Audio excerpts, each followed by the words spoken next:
What's the meaning of bit?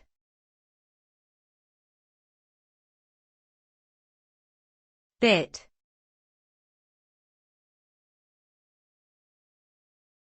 Bit.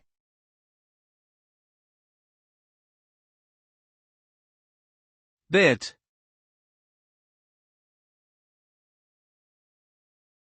Bit.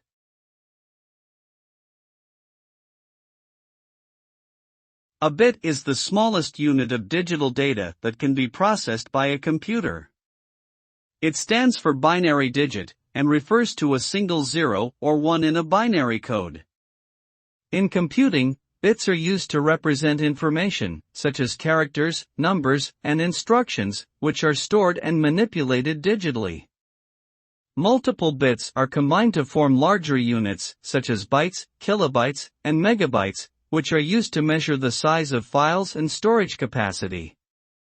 The concept of bits is fundamental to modern technology, and underlies the operation of computers, smartphones, the internet, and many other devices and systems.